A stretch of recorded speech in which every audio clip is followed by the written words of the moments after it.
Hello! Three sections down, two to go. Um, okay, let's get into it. Mandatory warning at the start of every video. Uh, Full spoilers ahead for everything up to and including the chapters in the video title. So, starting now. So, Vin definitely killed her baby sister, right? Like that's definitely what happened. She when she was a little kid, she clearly snapped in both the elementic and colloquial senses of the word, and killed her baby sister by accident with her newfound powers, and her brother either didn't realize and blamed their mother, or did realize and chose not to tell her. I will be very surprised if that's not what happened. That's all I have to say about that whole backstory reveal so far, because we don't really know anything else yet. I do find Vin's relationship with her brother to be interesting and rather unique.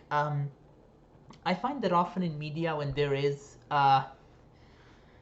this sort of very, very abusive familial relationship uh,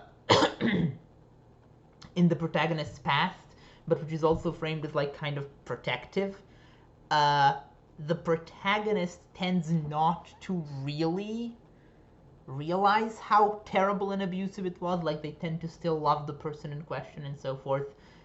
Vin doesn't. Like, Vin is very open about the fact that she has no love for her brother, which I find interesting and somewhat refreshing, frankly.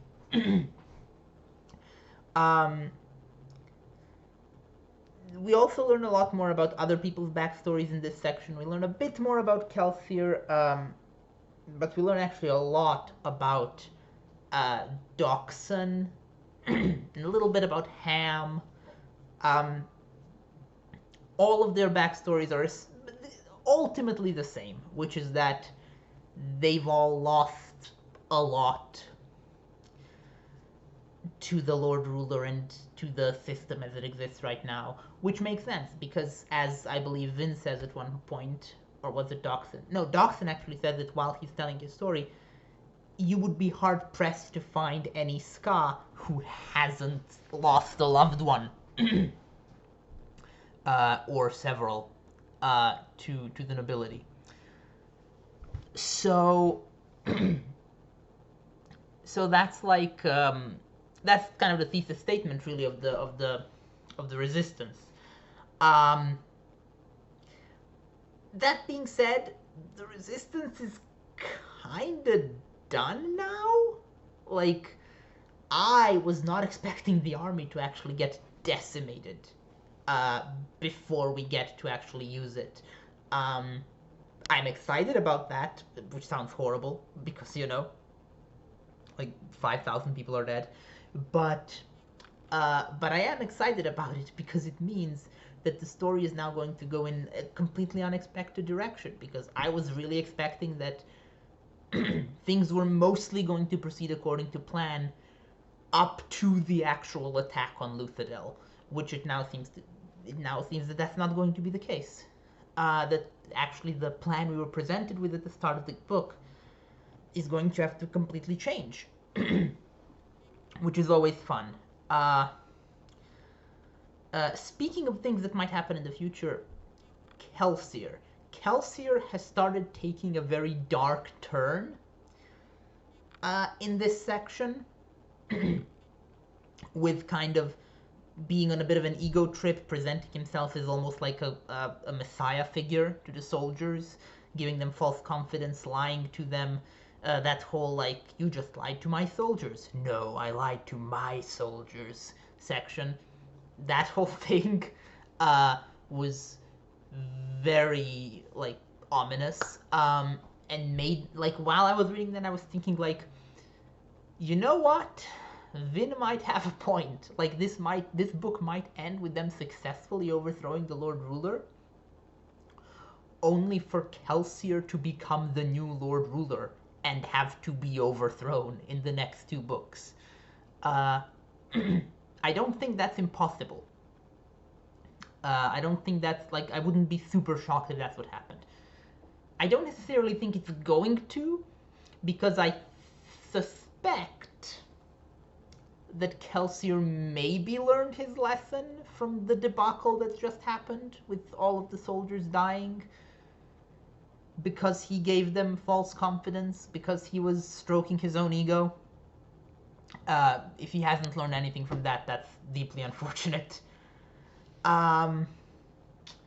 What else happened in this section? Right, Elend. Elend is another character that I am very pleasantly surprised by, because when Elend was first introduced, Elend Venture, Venture? I'm gonna pronounce it Venture, because that way it doesn't sound like the word venture, and that would be a weird last name. So, Venture. So, Elend Venture is a character who, when he was first introduced, I thought he was going to go one of two possible directions, neither of which seemed very exciting or interesting to me. So, option number one, he turns out to be the good one, like the one nobleman who is somehow good and totally understands the plight of the Ska and feels for their pain and wants to change the world, and all he needs is a little push from Vin to join the resistance and do that. Or which would be, not entirely unrealistic, but a bit, well, Disney. And a bit too optimistic about the nature of nobility, really. Like, he has a very specific class position, and that class position is not going to allow him to have, like, such a completely... a worldview that is so completely detached from that class position, unless he's, like, been through a lot of stuff and a lot of soul-searching. So that was option number one. Option number two would be that this was going to be a learning experience for Vin. Namely, she was going to trust him, and then it was going to turn out that Kelsier was right, and Elend is actually a manipulator, and he's been lying all along, and he's actually, like, spying on them, and he betrays them to the Lord Ruler or something. Technically, both of these are still possible, but right now, I think the story is going in a third, more interesting direction. I think Elend is genuine. I don't think he's lying. But I also think that we are going to have some exploration of how his class position within this society makes that messy. Because we see when he's talking to Vin, or Valette as the case may be, we see him use some very dehumanizing language when talking about the Ska, even as he's being sympathetic towards them. Like, he's like the fact that he's surprised that they're intelligent enough to be aware that they're being exploited is incredible. Like, it's completely insane and yet very realistic for someone in his position. And also, while he does feel sympathy for the Ska, it's sort of like, it's not really the sort of sympathy he'd have towards an equal. It's more like the sympathy towards a poor, wounded animal that you want to help. Which, actually, right now, I'm reading a lot of, for school, I've been reading a lot of texts by white abolitionists in the US, like, towards the end of slavery in the US. And a lot of white abolitionists, especially sort of white middle to upper class women, who were coming at it from a very moralistic Christian perspective, had this very infantilizing attitude towards black people. And I wonder if that's something that Sanderson took inspiration from when writing Elend's attitude towards the Ska. because the similarities, as I'm reading both of these things at the same time, are striking. Like the similarities between his rhetoric and some of the rhetoric used by white abolitionists is striking. Um, uh, so yeah, I'm actually fairly pleasantly surprised by how nuanced Elend seems to be as a character. I'm hoping that continues. Also, the second thing, of course, is that he's not entirely altruistic about it. Like he does care about the ska. He thinks it's wrong that bad things are happening to them. He feels really bad about that one ska girl who was killed so he could lose his virginity.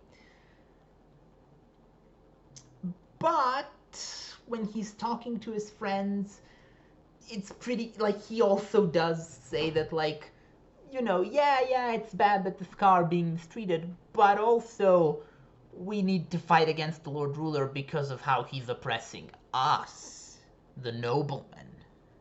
And the side effect of that might be freeing the ska. So he's definitely not, like, totally woke, as it were. He's not. I don't think he'd necessarily be on board with, like, Kelsier's position just yet. He could prove me wrong, but I hope he doesn't. I hope he remains this, like, conflicted character where it's not, where you can't be entirely sure if you like him or not as a reader. Like, I like him in terms of his personality, but I don't know if I if I would consider him a good person. We'll see. We'll see about that. Is there anything else? Yes, actually, there is. Hoyd. Hoyd is back. Our old buddy Hoyd from Elantris. He seems to always be like a beggar, street rat, like poor kind of character. He seems to always be sort of on the bottom rung of society in every setting so far. I mean, sample size of 2. I could be wrong. Maybe Warbreaker or Stormlight Archive will have him in a very different position. But so far that seems to be the pattern, and I'm wondering if that's something that's on purpose, like if that's where he wants to be because it gives him a better position to sort of go unnoticed in these worlds that he visits, which I still don't know how he visits them. Or if it's more a case of like him kind of being a fish out of water, so this is the best he can really do. Like he sort of is thrust into a new society every time, and he has no capital to do anything with in that society, so he has to start from the bottom. I don't know. I am curious about where that whole meta story of the Cosmere as a whole is going.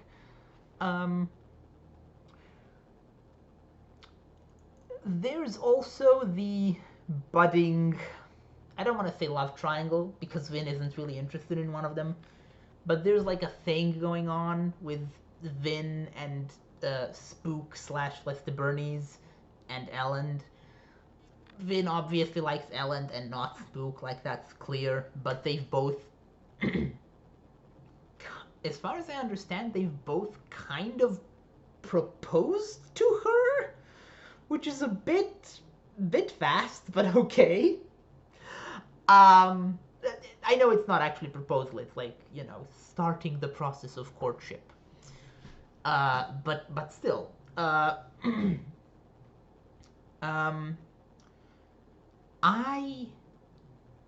don't know how I feel about that. I find stories which center on like unrequited love or love triangles or something. Those stories are never very interesting to me.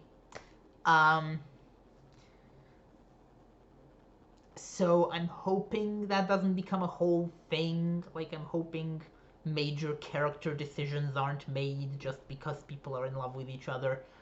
And I don't think they will be. I think generally speaking, at least based on Elantris, that's not really Sanderson's style. He's not as much of a romantic as like Robert Jordan was, even though he is better at actually writing romance than Jordan because everyone is.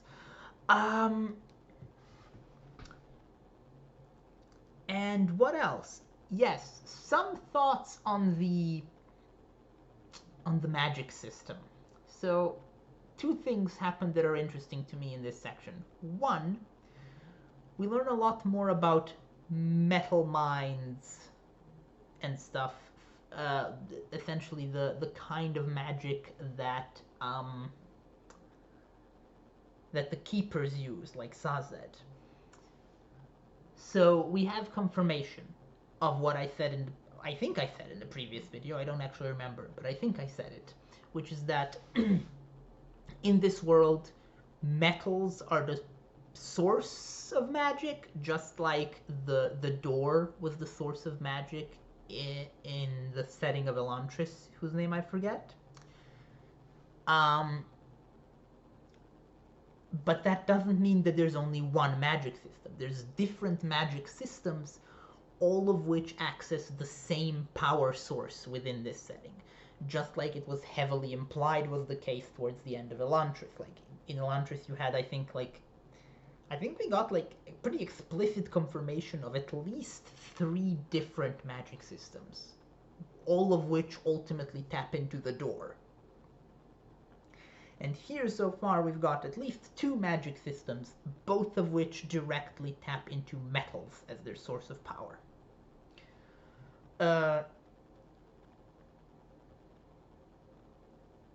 And also both of which specifically use metals to sort of enhance already existing human abilities. Which is interesting. I'm not sure if I have any other thoughts on that except to find that interesting. What else? Yeah, the other thing about the magic system in this section is Vin's mother gave Vin an earring, which Vin always has in her. She never takes it out. And Vin's mother gave her that earring, from what I gather, when the other child died, Vin's baby sister. Which, according to Vin's brother, was Vin's mother killing the baby. According to my theory, it was Vin killing the baby. My theory is that Vin's earring does something elementically. Maybe it keeps Vin hidden, although I don't think so. Maybe it like suppresses her innate elementic potential. Maybe Vin is actually even more overpowered than she seems to be right now. And the earring is like somehow keeping her at like regular MISTBORN levels. I don't know. I just feel like the earring is going to be like a Chekhov's gun of some kind. Like it's going to, like there's going to be some reveal or some climactic purpose to the earring. I could be completely wrong about that though.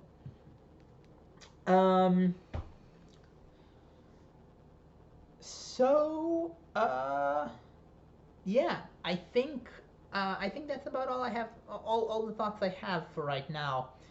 Oh wait, there's actually one more. The mist that's covering the world is the descriptions of the deepness that the Lord Ruler supposedly saved the world from sound a lot like the mist.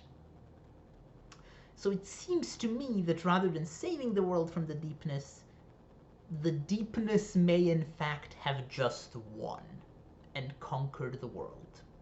And that's why the world is the way it is, and the Lord Ruler probably somehow facilitated that. I could be wrong about that, but that's sort of the feeling I'm getting right now. So yeah, those are my thoughts and predictions. I'm still really enjoying the book, by the way. I don't think I actually said this section of the book is great.